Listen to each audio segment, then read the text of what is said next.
My father's laughter still echoes in my head. He looked right at me, his only daughter, and said loud enough for everyone to hear, "She's just my assistant, keeps my files tidy."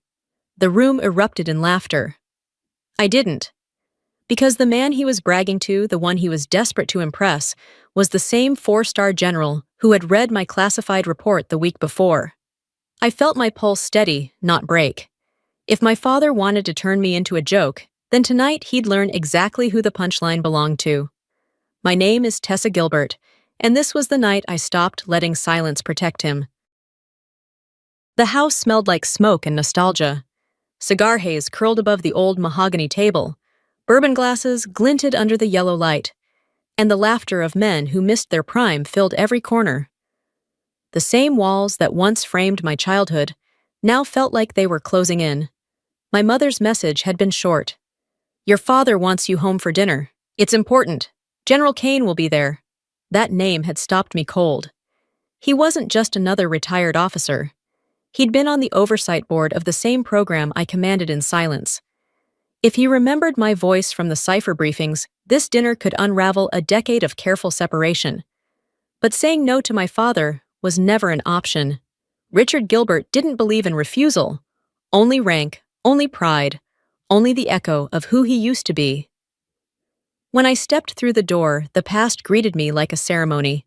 His medals still lined the walls. His flight jacket hung beside the photo of a younger man who believed the sky belonged to him. Then he saw me and grinned loud enough for every guest to hear. "Ah, there she is! The tech support is home." Our family's assistant laughter broke out. "Ryan?" My brother added a jab, and the room erupted again. I didn't flinch. Silence had become my armor long ago. Then I caught General Kane's eyes. He wasn't laughing. His gaze dropped steady, deliberate to my wrist, where the sleeve of my shirt had slipped just enough for him to see the faint mark beneath. For a heartbeat, neither of us moved. And in that instant, I knew he'd recognized it. The symbol, the code, the secret I'd carried beneath my skin. I lifted the glass to my lips, steady calm. My father kept talking, oblivious, but something inside me shifted. Tonight wouldn't end in laughter. Tonight, two worlds were about to collide, and for the first time, I wasn't the one pretending anymore. The morning before Charleston still plays in my head, the hum of servers, the cool blue light of encrypted maps crawling across the wall. I was in command headset, pressed tight eyes, fixed on the data stream, when Spectre's voice broke through. "Cipher, our east grid just spiked.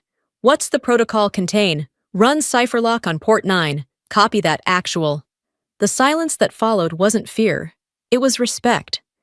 In that room, one wrong command could crash aircraft, expose agents and lives, and my voice carried final authority. As I walked out, Spectre called after me with a grin. "Enjoy Charleston, Commander. Try not to hack your family this time." I laughed once dryly. If only he knew how accurate that sounded.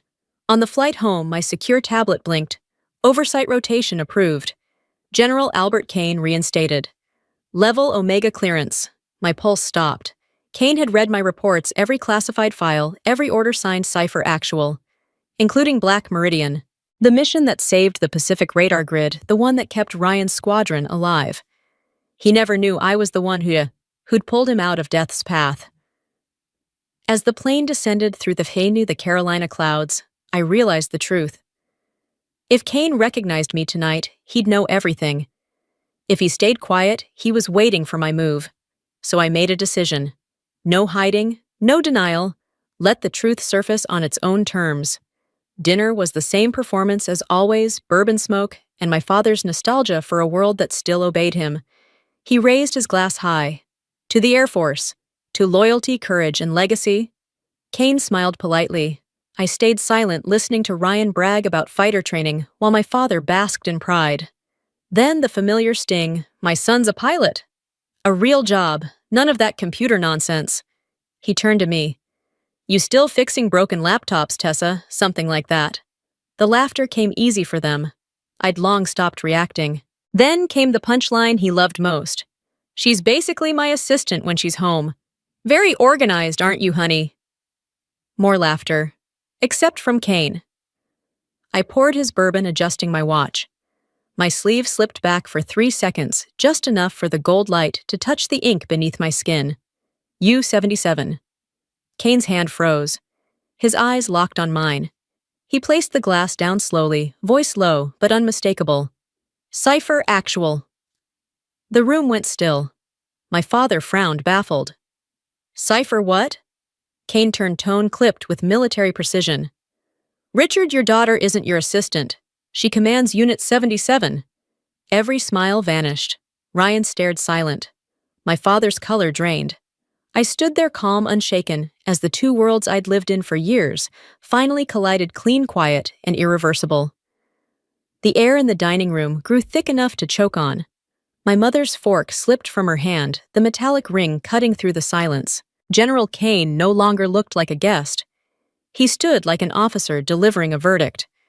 His voice came low, controlled, every word sharp as a blade. Richard, your daughter isn't your assistant. She leads Unit 77's encryption division. She's Cipher actual. Every head turned. My father's smile froze midair. Cipher, what, Tessa? Yes, Dad. That's my call sign. Kane's tone didn't waver. Her unit stopped the radar collapse over the Pacific last year. She saved my entire carrier group. And Richard, your son's squadron, was part of those flights. Ryan went to pale, eyes wide. Wait, that encrypted voice giving us new coordinates, that was you, always was. The ticking clock suddenly sounded deafening. My father tried to laugh, but it cracked midway. She never told us. Maybe she just got lucky with some computer project. Kane's expression hardened. She didn't get lucky, Richard. She's the reason your son came home alive. The neighbor, a retired sergeant, muttered under his breath, half in awe, half in disbelief. My God, Richard, you called your CO an assistant. Kane straightened, looking at me with military respect. Commander Gilbert, it's an honor. The word commander hit like a gunshot. My father slumped into his chair, his authority evaporating in the thick, smoky air. Commander, you're a... Commander, in a way. I command data, not people, but lives depend on it. My mother's voice trembled. Tessa, why didn't you tell us? Because you wouldn't have believed me. The chandelier light flickered across my face, and for the first time, my silence felt like power, not surrender. Dad. I spent years earning a title. You turned into a punchline. Now you know what it costs to be just an assistant. He said nothing. Kane nodded once, a quiet salute. The room's hierarchy had shattered beyond repair. No one moved, but the dinner was dead. The pride, the laughter, all of it gone. Kane remained standing, voice calm but commanding. Richard, your daughter's team protects this nation's deepest systems.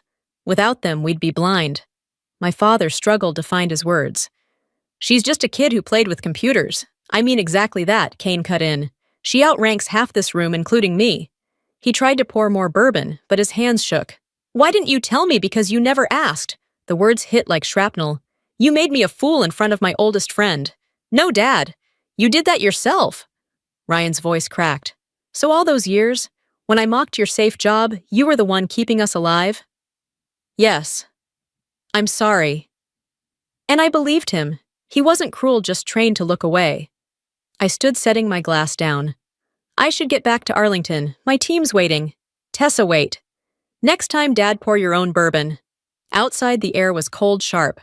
My phone buzzed. Black Meridian inquiry cleared. Pentagon commends your leadership. Copy that. Standing by. Fireworks burst over the horizon, their reflection glinting off the ink on my wrist, U-77 alive in red and blue light. Driving into the quiet, I realized I hadn't humiliated him. I'd simply stopped protecting his illusion. And for the first time, peace felt heavier and far more honest than pride. No one said a word after I stepped out of that room. The door clicked shut behind me, sealing in the silence I had left for them to drown in. The night air was sharp and cold, cutting through the lingering scent of bourbon and cigar smoke. For the first time in years, my chest didn't feel heavy. It felt weightless, like I'd finally taken off the armor I'd worn too long. From inside, I heard Kane's voice, steady but softened by conviction. Richard, you should be proud. You raised a commander. There was no reply. Only the scrape of a chair, the dull clink of a glass, then nothing at all. I stood on the porch for a moment longer, staring into the dark, then walked to my car.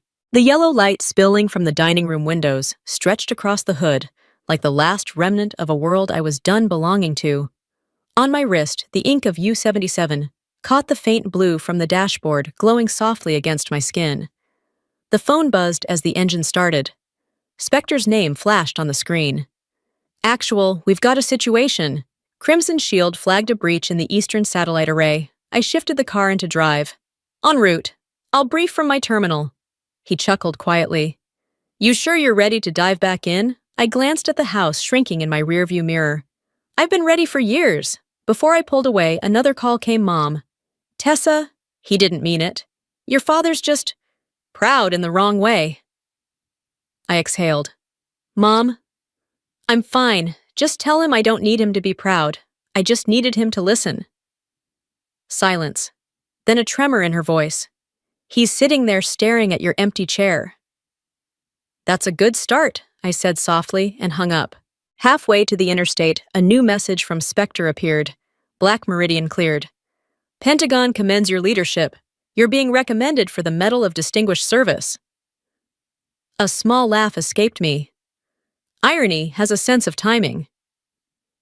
The radio crackled with a news update about Unit 77's intervention saving multiple Air Force squadrons. I turned it off. I'd already lived that story. As I drove past the oak-lined street, the smell of cigar smoke drifted through the cracked window. Every time he mocked me, I built the silence that would destroy his pride. Revenge, I thought, isn't rage. It's the quiet sound of someone realizing their own echo. 6 months later, the hum of the tank filled the Pentagon's sub-level conference hall.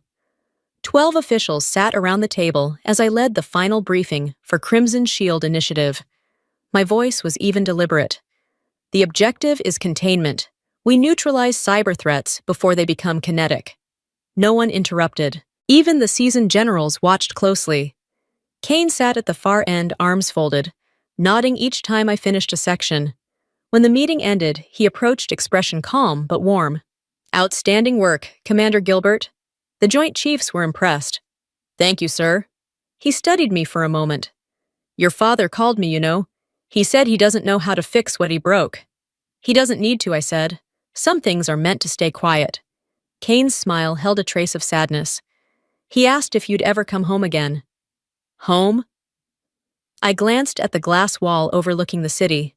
I already am. As he walked away, my tablet buzzed an incoming email from Lieutenant Ryan Gilbert. You saved me. I owe you a drink. I typed back. You owe me respect. The drink can wait. I hit send. It felt like setting down a burden neither of us knew we carried. On my way out, the phone vibrated again. A text from my father. Hi, Commander. We're watching you on C-SPAN. Proud of you. I stopped mid-hallway, reading the words once. Then I smiled faintly and saved the message without replying. Behind me, the glass doors sealed shut with a soft hiss, the echo of my footsteps steady and unhurried. Out on the Pentagon terrace, the sun sank low over the Potomac light, scattering across the water like a digital code unraveling. I touched my wrist. The U-77 glimmered beneath the fading gold. Legacy. I whispered to myself. Built, not borrowed. The city stretched wide before me, its rhythm steady, its silence whole. For the first time, I didn't feel like a secret.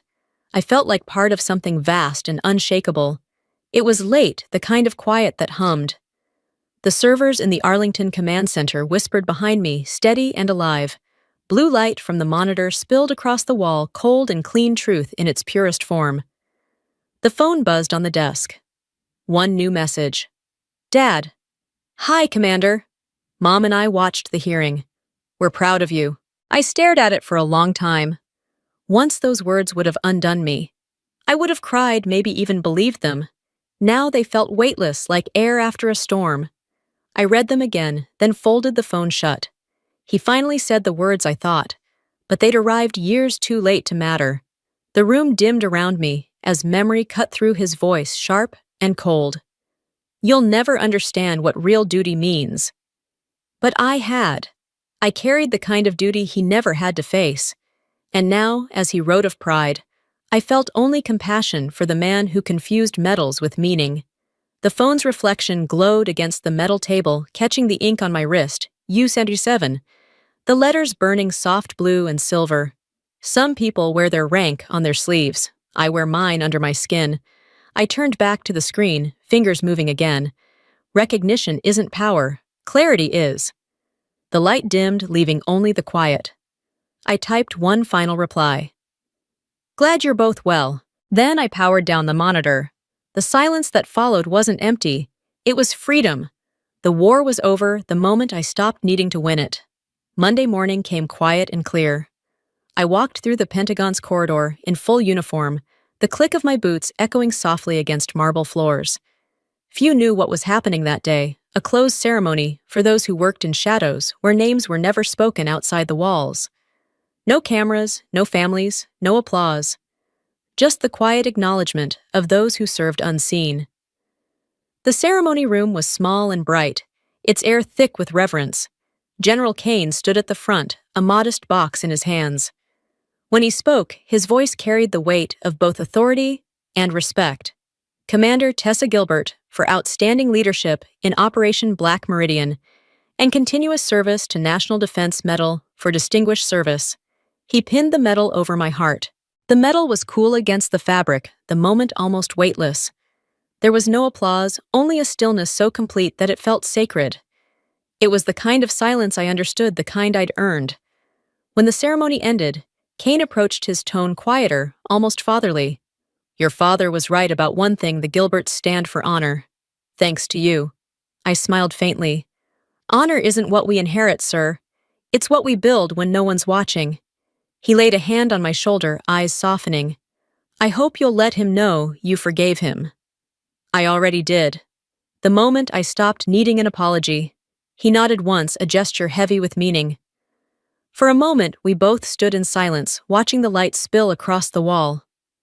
It bounced off the metal on my chest, scattering into thousands of tiny reflections, white, clear, deliberate. They looked like data streams, lines of code truth encoded in light, the quiet held between us. That silence wasn't emptiness. It was respect, the kind reserved for soldiers who had given everything and asked for nothing in return. Kane finally stepped back, posture straightening. He saluted. Carry on, Commander. Always do, sir. I returned the salute, then turned toward the hallway. Each footstep against the stone floor was soft, certain. No longer the echo of someone proving her worth, but of someone who already knew it. As the doors opened to the wide expanse of morning light, I walked out without hesitation, leaving behind metal's ghosts and the need to be heard. What remained was the sound of purpose, steady, silent, and entirely my own. A year later, the sun melted behind the skyline, spilling gold over the Potomac. The water shimmered like living circuitry, each ripple catching the light before fading back into shadow. I sat alone on a stone bench by the river hands, tucked into the pockets of my coat. The city hummed softly behind me, its rhythm steady, familiar. On my left wrist, the U77 tattoo remained faded now, but never gone. I traced the edges with my thumb, feeling the faint ridges like cold steel under skin. It wasn't a mark of secrecy anymore. It was permanence. I thought back to that night in Charleston, the laughter, the bourbon, the yellow glow of the dining room, and my father's stunned silence when General Kane called me commander. Just 1 second in time, but it split my life clean in two. I didn't hate him anymore. I finally understood he came from a world where honor was measured by who shouted the loudest, not by who carried the weight quietly. His battlefield was noise. Mine was silence. The phone buzzed in my coat pocket, pulling me back. A message from Ryan. Hey, sis. Heading home from Nevada. Dinner's on me this time. I smiled, thumbs hovering before I typed. Only if you let me pay the tip. It was simple. A small piece but real, the kind that didn't need long conversations or apologies. Just a shared truth between siblings who finally saw each other clearly. The sky dimmed to blue-gray. Across the river, the city lights flickered on, blinking like coded beacons. Their reflections danced over the surface of the water, brushing the tattoo on my wrist with a faint glow. Some people wear their rank on their sleeves. Mine's burned into my skin and my silence. The breeze off the river caught my hair as the first stars began to appear. I breathed in slowly, the air cool and clean. Behind me, the noise of traffic and distant voices blurred into a single hum. Ahead, only the soft pulse of the water and the quiet certainty that I had nothing left to prove. If someone were watching, they'd see just another woman sitting by the river at dusk. But I knew better. That stillness wasn't absence, it was strength. It was every battle I'd fought, every word I'd chosen not to say. And as the light stretched across the water, I realized that silence, when it's earned, isn't empty. It's power quiet, steady, and entirely my own.